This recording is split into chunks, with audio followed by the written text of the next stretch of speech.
Right, hello YouTube, and today I'm showing you how to get glossy 3D text like this, but without any background, so it'll be like transparent, so you can use it on backgrounds, whatever you wish, and stuff like that. So yeah, let's get started. What you first want to do is open Cinema 4D. I know that might look a bit weird, but that because I've got the R13 version, and this is like basically what it is. It's a Studio C, a room, a softbox, another softbox, overhead softbox, and a gobble light switch, and a camera obviously, and two text objects which are mine. So what you want to do is just go to, I'm just going to save this so I can open it again, so I can put it in the description for you guys in case you don't want to set up the scene for glossy text. Right, so what I'm going to do is, seeing as I'm just going to delete the text, so once you open my Cinema 4D file, it's going to come up like this. And then the next thing you want to go to do is go to More Graph, More Text. It may be there as well, you got older versions. And on the More Text, you don't want to double click it, you just click it, come to Object, put the depth of 100, and put the text as whatever. I'm going to put iPro HD, and I'm going to zoom out so I can see it, and what you want to do is drag it up a bit, and don't move it to the left, just click that and click middle, and it'll center it perfectly for you.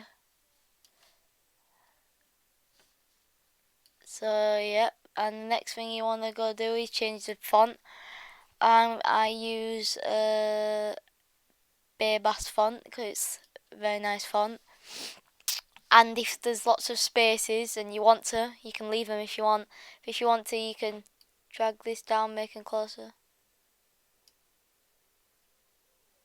I'm gonna leave it the same.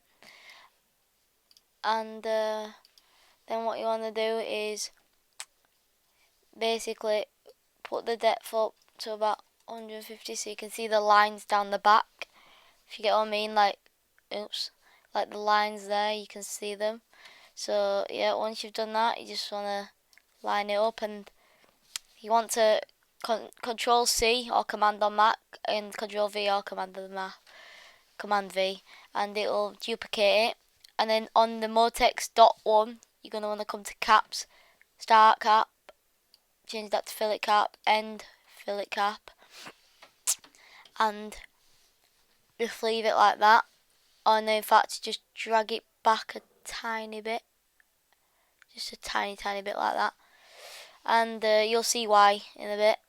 And once you've done that, you want to come to make your materials. So I've got one preloaded, but this is what you want to do is you're going to go to create new material, double click there, and then click colour. Remember to click colour straight away and change this, and this is going to be your primary colour like that, but I'm not going to do that, I'm just going to show you. So as you can see, I've got colour selected. My primary colour is light green, all my brightness is high, no texture. Highlight luminous, this won't be checked, highlight it, put it green again, and put the brightness to 10% or around that, just so you get a nice looking look. You'll have specular on, so you want to de-check that, and you want to check reflection, put brightness to 13 and the colour to around the same green again, and that's fine, and that's going to be your front colour, so you can drag that onto, sorry that is the wrong one, drag it onto more text.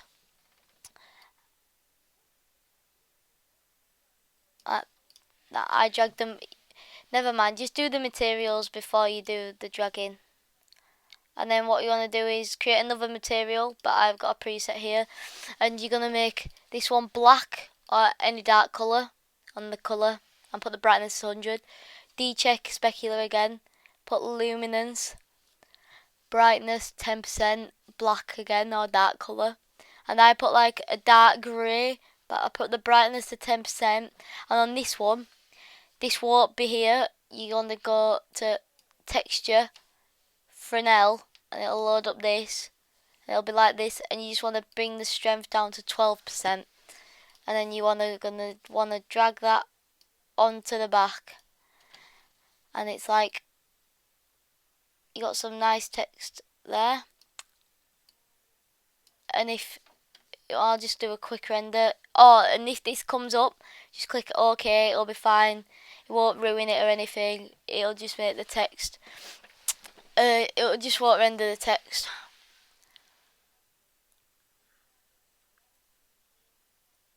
Textures, sorry, I meant to say, won't render the textures. And yeah, while it's just rendering, just bear with me, please. And look, you can already see it's like quite glossy, can't you? Well, that's just a start. If you want, I'm just gonna sorry, don't delete the room. I'm just gonna delete the studio, delete the room, and I'm just gonna do another click OK again. Just gonna do another quick render to see if it looks okay. Because if it does, then you can render as a PNG with no background. But if not, you still render as PNG, but you have background. And in Photoshop or whatever you're using, you're gonna have to use the Magic Wand tool to get rid of that. Oops, it froze on that. I need to quick render. Just quickly have a look at what it looks like. Yeah. So hopefully this will look glossy as well. If it does, then when I do it, I will save it without the room and the thing. And yeah, seeing as there's no room, you won't be able to see the black, but you can see the green is quite glossy, can't you? It looks quite nice. And I know it looks just like a light green, but it'll look better and glossy when you do it as a PNG. But what will happen is if you delete this, do a quick render.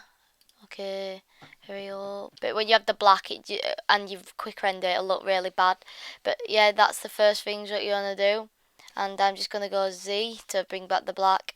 And you go on to edit render settings, which is the third one in there. Output 1920, height 1080. Keep the rest the same. Go to save. I'm going to save mine to desktop as tutorial. Oops. And put PNG. Then leave the rest the same. Like click on there, go down to PNG. Then leave the rest the same. This won't be checked. Click alpha channel. That's very important. It'll make it transparent. Go to multipass. That won't do anything. Anti-aliasing.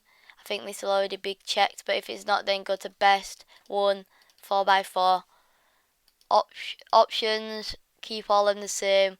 And I don't know if these will be on, but hopefully they will be for you. But if they're not on, just go to effect. And then, sorry, they're already checked, so you can't use them. But you click effect and it'll say global illumination. You click effect again, it'll say ambient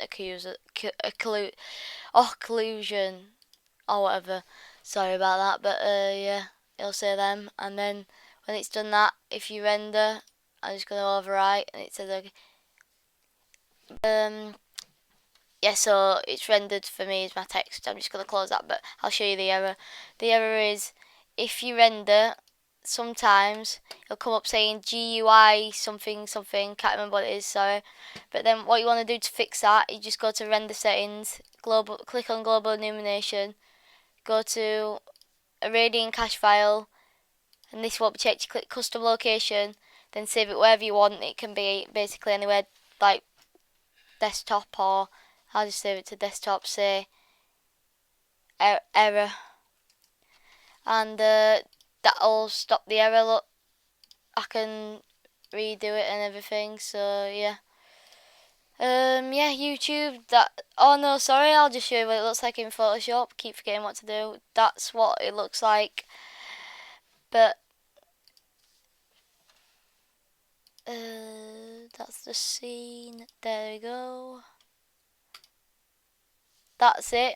It's a bit darker than, oops, sorry, no, that's a different one. Never mind that one. It's a bit darker than the one that you just may have seen, but that's because I had the room in and I had to delete it with the one tool. But sometimes if you do that, it all messes up and it goes all wrong and not very nice to look at. So yep, YouTube, that's been my tutorial on how to get nice clean glossy text for Photoshop and etc. So yeah, rate, comment and subscribe, thanks.